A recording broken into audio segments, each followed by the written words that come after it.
Hello students, welcome back to our foundation. ये coal and petroleum chapter का part second है। First part में हम लोगों ने कोल के बारे में डिटेल पढ़ा था। इस सेकंड पार्ट में हम लोग पेट्रोलियम के बारे में अच्छे से पढ़ेंगे। देखिए, पेट्रोलियम दो वर्ड से मिलकर के बना हुआ है, पेट्रा प्लस ओलियम। पेट्रा का मतलब होता है रॉक एंड ओलियम का मतलब होता है ऑयल। मतलब पेट्रोलियम जनरली रॉक के नीचे मिलता है, इसीलिए इसका नाम पेट्रोलियम है। It is a dark oily liquid with unpleasant smell. यह एक डार्क ब्लैक कलर का ऑयली लिक्विड होता है एंड इसका स्मेल अनप्लीजेंट होता है, मतलब अच्छा नहीं होता है। Petroleum was found from the organism living in the sea. As these organisms died, their bodies settled at the bottom of the sea and got covered with layer of sand and clay over millions of years. Absence of air, high temperature and high pressure transformed these dead organisms into petroleum and natural gas. देखिए, यह कह रहा है petroleum बनता कैसे है। तो समुद्र में जब प्लांट और एनिमल डेड हो जाता है तो उसका बॉडी सैंड और क्ले से नीचे दबता जाता है and over millions of year, मतलब लाखों साल बाद high temperature and high pressure के वजह से, और वहाँ पे एयर भी नहीं रहता, मतलब हज़ारों साल बाद absence of air and high temperature and high pressure के वजह से ये लिविंग ऑर्गेनिज्म पेट्रोलियम में और नेचुरल गैस में ट्रांसफॉर्म हो जाता है।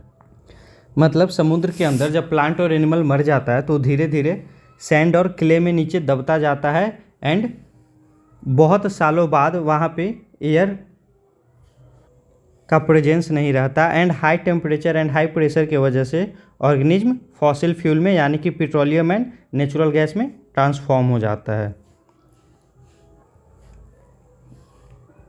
जैसे यहाँ देखिए, ये सारा प्लांट एंड एनिमल डेड का रिमेन्स है, ये सारा डेड प्लांट एंड एनिमल है। धीरे धीरे ये सैंड एंड क्ले के नीचे दबता जा रहा है। देखिए, धीरे धीरे ऊपर में सैंड और क्ले का लेयर जमता चला जा रहा है और वही बाद में धीरे धीरे कुछ कोल में, प्लांट जो होता है कुछ कोल में कन्वर्ट हो जाता है, animal generally oil and natural gas में कन्वर्ट हो जाता है।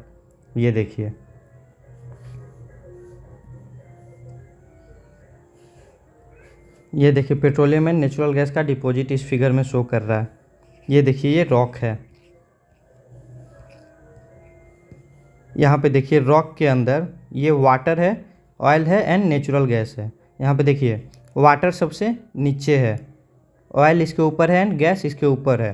तो वाटर नीचे है, ऑयल ऊपर है। इसका मतलब ये ऐसा क्यों होता है? क्योंकि ऑयल का डेंसिटी, तेल का डेंसिटी पानी से कम होता है एंड गैस का डेंसिटी तेल से भी कम होता है, इसीलिए वाटर नीचे होता है, इसके ऊपर ऑयल होता है एंड इसके ऊपर गैस होता है।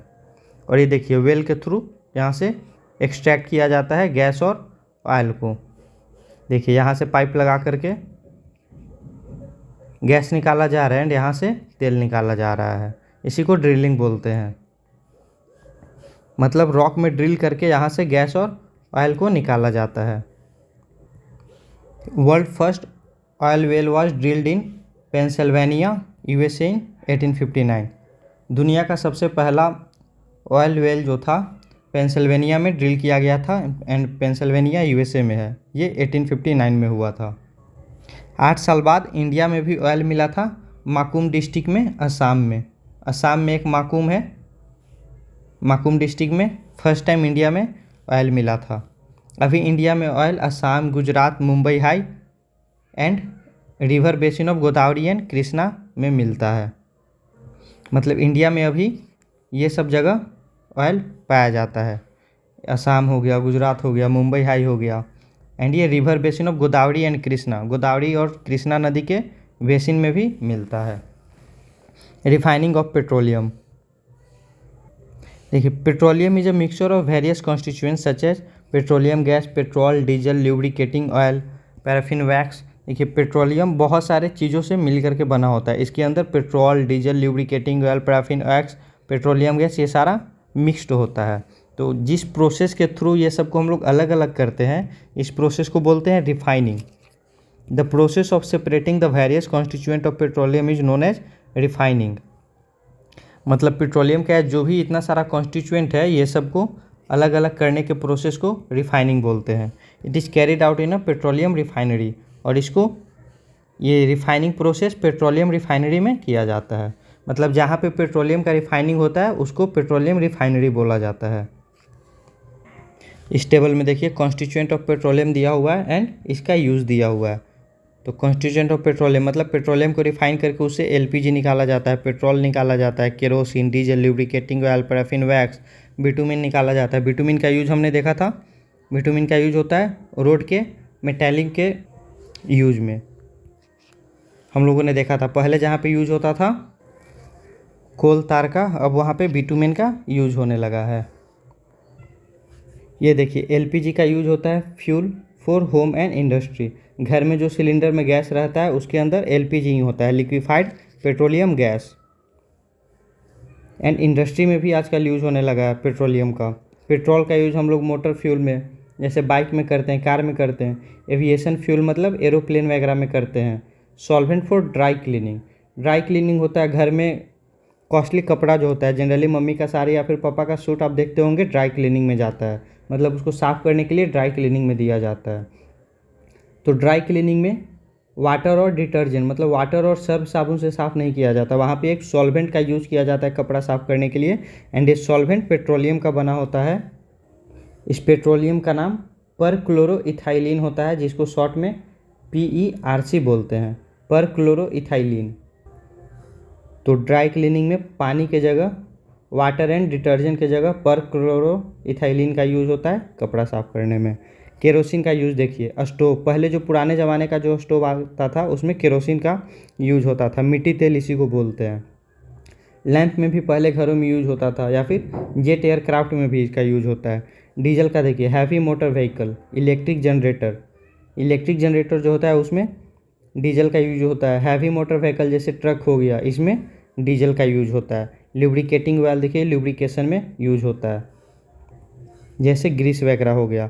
Paraffin wax, ointment, candle, Vaseline, देखिए वैसलीन बनाने में पैराफिन वैक्स का यूज होता है। वैसलीन ठंडा के दिनों में यूज़ किया जाता है, एज अ बॉडी लोशन इसको यूज करते हैं।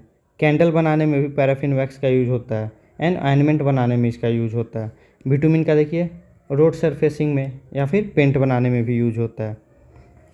Due to great commercial importance it is also called black gold, black gold. देखिए पेट्रोलियम का बहुत सारा यूज है, सारा कॉमर्शियल यूज है। कॉमर्शियल यूज मतलब वैसा यूज करना जिससे प्रॉफिट हो। कॉमर्शियल मतलब होता है खरीदना बेचना किसी चीज़ को, एंड उससे प्रॉफिट होता है। तो इसका बहुत सारा कॉमर्शियल यूज है, इसी की वजह से इसको ब्लैक गोल्ड भी कहा जाता है। पेट्रोलियम को ब्लैक गोल्ड कहा जाता है due to great commercial importance. Impact of petroleum on the environment, अब देखिए हम लोगों ने पढ़ा था कोल में कि कोल के बर्निंग से ग्लोबल वार्मिंग होता है एंड बहुत पॉल्यूशन होता है, CO2 रिलीज होता है। तो पेट्रोलियम का भी बहुत सारा इम्पैक्ट है इन्वायरमेंट में। तो ये देख लीजिए इस टेबल में दिया हुआ है। Petroleum production can affect the environment as follows, petroleum production किस तरह इन्वायरमेंट को अफेक्ट करता है। Drilling for petroleum may cause disturbance in the aquatic ecosystem. देखिए पेट्रोलियम जनरली समुद्र से सी से एक्सट्रैक्ट किया जाता है, तो जब आप ड्रिल करते हो सी में तो उसकी वजह से एक्वाटिक इकोसिस्टम जो समुद्र में जो समुद्र का जो इकोसिस्टम है, समुद्र में जो प्लांट है, एनिमल है, वो सब में डिस्टर्बेंस क्रिएट होता है। ट्रांसपोर्टिंग पेट्रोलियम में काउज ऑयल स्पिल, देखिए समुद्र से जब ऑयल निकाल करके उसको ट्रांसपोर्ट किया जाता है तो लीकेज की वजह से ऑयल स्पिल हो जाता है समुद्र में, मतलब समुद्र के पानी में ऑयल रिलीज हो जाता है, जिसके वजह से भी बहुत सारा दिक्कत होता है। जो वहाँ पे एनिमल होता है उसको दिक्कत होने लगता है ऑयल स्पिल के वजह से। वहाँ पे ऑक्सीजन का लेवल कम होने लगता है पानी में, जिससे एनिमल डेड होने लगता है। Some time tank in which petroleum is store may develop leakage and pollute the ground water. देखिए पेट्रोलियम को हम लोग जनरली ग्राउंड में स्टोर करते हैं, तो कभी कभी क्या होता है कि वहाँ पे लीकेज हो जाता है, जिसके वजह से वो पेट्रोलियम जो है ग्राउंड वाटर में मिक्स हो जाता है एंड ग्राउंड वाटर को पॉल्यूट कर देता है। Refining of petroleum to produce various product may lead to water and air pollution. Petroleum का जो प्रोसेस होता है, रिफाइनिंग जो होता है, उस प्रोसेस में भी वाटर और एयर पॉल्यूशन होता है। When petroleum product are burn they give a pollutant like carbon dioxide, nitrogen dioxide, carbon monoxide and particulate matter. देखिए पेट्रोलियम को जब बर्न किया जाता है एनर्जी के लिए, तो इस प्रोसेस में भी कार्बन डाइऑक्साइड रिलीज होता है, नाइट्रोजन डाइऑक्साइड रिलीज होता है, कार्बन मोनोऑक्साइड रिलीज होता है और पार्टिकुलेट मैटर रिलीज होता है। पार्टिकुलेट मैटर बहुत स्मॉल साइज का, बहुत छोटा साइज का सॉलिड और लिक्विड होता है, जिसको अगर इनहेल कर लिया जाए, सांस के साथ अगर अंदर ले लिया जाए तो वो सीरियस हेल्थ प्रॉब्लम काउज करता है। कार्बन मोनोऑक्साइड के बारे में हम लोगों ने कल देखा था, जब इसको इनहेल करते हैं तो ये ऑक्सीजन का कमी करा देता है बॉडी में, जिसकी वजह से आदमी का डेथ हो सकता है। Nitrogen dioxide acid rain cause करता है। कार्बन डाइऑक्साइड भी देखे हैं, ग्लोबल वार्मिंग गैस होता है एक। नेक्स्ट है natural gas. Natural gas is stored under high pressure as compressed natural gas. देखिए, नेचुरल गैस को हम लोग हाई प्रेशर से कंप्रेस करके रखते हैं, इसीलिए इसको कंप्रेस्ड नेचुरल गैस भी बोलते हैं। CNG, it is use for power generation. CNG का भी यूज होता है पावर जनरेशन के लिए, इलेक्ट्रिसिटी के लिए। Also used as a fuel for transport vehicle. देखिए, सीएनजी का यूज गाड़ियों में भी होता है। आप दिल्ली जैसे शहरों में देखते होंगे गाड़ियाँ सीएनजी पे चलती है, गैस पे चलती है, कार या फिर बस वहाँ पे सीएनजी पे चलती है। यह लेस पॉल्यूटिंग होता है। देखिए, पेट्रोलियम जब बर्न होता है तो उससे बहुत सारा गैस निकलता है, हार्मफुल गैस निकलता है। CO2 हो गया, कार्बन डाइऑक्साइड, नाइट्रोजन डाइऑक्साइड हो गया, कार्बन मोनोऑक्साइड हो गया, अभी हम लोगों ने देखा। बट ये गैस है, ये जलता है तो बहुत कम पॉल्यूशन होता है, इसीलिए इसको क्लीनर फ्यूल बोलते हैं।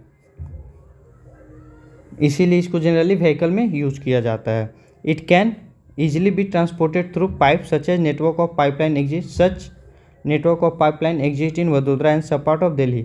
देखिए, नेचुरल गैस को ट्रांसपोर्ट करना इजीली हो जाता है। अगर ए प्लेस से बी प्लेस पे ट्रांसपोर्ट करना है तो यहाँ पे एक पाइपलाइन बिछा दीजिए। अब जब भी यहाँ पे गैस का रिक्वायरमेंट होगा तो यहाँ से गैस रिलीज कर दीजिए और ये पाइप के थ्रू यहाँ पे चला आएगा, तो इसको ईजिली ट्रांसपोर्ट किया जाता है। एंड ये पाइपलाइन वडोदरा में बिछा हुआ है। वडोदरा में घरों में गैस पाइप से जाता है, जैसे हम लोग के यहाँ सिलेंडर से आता है, हम लोग सिलेंडर लेते हैं और फिर उसको सिलेंडर का यूज करके घर में कुकिंग करते हैं।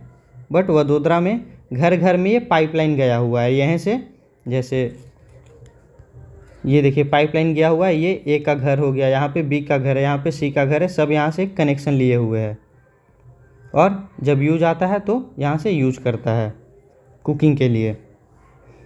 कुछ दिल्ली के भी कुछ पार्ट में प्रेजेंट है एंड देश के और भी कुछ पार्ट में प्रेजेंट है, बहुत कम जगह प्रेजेंट है ये।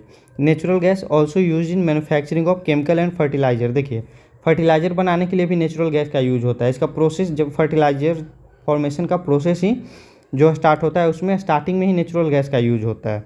इन India natural gas has been found in Tripura, Rajasthan, Maharashtra and in the Krishna Godavari delta. India में देखिए त्रिपुरा में पाया जाता है, कृष्णा राजस्थान में पाया जाता है, महाराष्ट्र में पाया जाता है एंड कृष्णा गोदावरी के डेल्टा में भी पाया जाता है नेचुरल गैस। देखिए, coal and petroleum are exhaustible natural resources. हम लोगों ने पढ़ा था कोल और पेट्रोलियम जो है एग्जॉस्टेबल नेचुरल रिसोर्सेस है, जितना तेज़ी से हम लोग इसको यूज करेंगे उतना तेज़ी से ये खत्म हो जाएगा। And burning of this fuel is a major cause of air pollution and global warming. ये सब फ्यूल का बर्निंग एक एयर पॉल्यूशन का एक मेजर काउज है एंड ग्लोबल वार्मिंग का। It is therefore necessary that we use this fuel only when absolutely necessary. इसीलिए coal and petroleum का हम लोगों को यूज़ तभी करना चाहिए जब बहुत ज़्यादा ज़रूरी हो। ये देखिए, पीसीआर से कुछ गाइडलाइन जारी किया है कि किस तरह हम लोग पेट्रोल और डीजल को बचा सकते हैं। पीसीआरए का फुल फॉर्म होता है petroleum conservation research association. Petroleum conservation research association PCRA ये कुछ एडवाइस जारी किया है कि किस तरह हम लोग ड्राइविंग के वक्त पेट्रोल या डीजल को बचा सकते हैं। फर्स्ट है drive at a constant and moderate speed as far as possible. मतलब जब बाइक या कार को आप ड्राइव करते हो या फिर ट्रक को ड्राइव करते हो तो एक कांस्टेंट स्पीड से ड्राइव कीजिए जितना दूर तक पॉसिबल हो सके। अगर ट्रैफिक आ गया तो फिर आप स्पीड कम कीजिए, नहीं तो एक मॉडरेट स्पीड के साथ, ज़्यादा फास्ट नहीं। बाइक में देखते होंगे इकोनॉमी लिखा हुआ होता है, एक ECO लिखा हुआ होता है। मतलब जब आप स्पीड 45 से 60-65 तक रखते हैं तो ये इकोनॉमी में चलता है, मतलब इस वक्त आपका बाइक या कार ज़्यादा माइलेज देता है। तो इसीलिए कह रहा है यहाँ पे कि मॉडरेट स्पीड से चलाइए and eight a constant speed से चलाइए। तुरंत बाइक को एक्सेलरेट मत कीजिए या फिर तुरंत स्लो मत कीजिए। जितना दूर तक हो सके पॉसिबल एक कांस्टेंट स्पीड से चलाइए, इससे पेट्रोल बचता है और गाड़ी माइलेज ज़्यादा देता है। Switch off the engine at traffic light, जहाँ पे ट्रैफिक लाइट रेड हो गया वहाँ पे इंजन को स्विच ऑफ कर दीजिए, या फिर जहाँ पे आपको किसी का इंतज़ार करना है तो वहाँ पे भी आप बाइक या कार को स्टार्ट मत रखिए।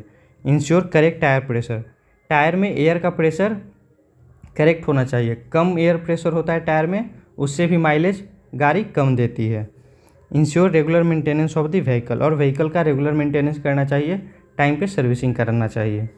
देखिए यहाँ पे क्वेश्चन है, can coal petroleum and natural gas be prepared in laboratory from dead organism. कह रहा है क्या लेबोरेटरी में कोल और पेट्रोलियम एंड नेचुरल गैस को हम लोग बना सकते हैं डेड ऑर्गेनिज्म से? तो इसका आंसर होगा नो, अ बिग नो,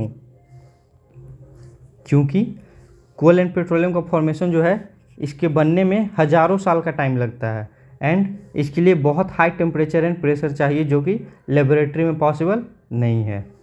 तो ये चैप्टर कंप्लीट हो चुका है। आप लोगों को एनसीईआरटी में जो भी पढ़ना था मैंने इस वीडियो में बता दिया है।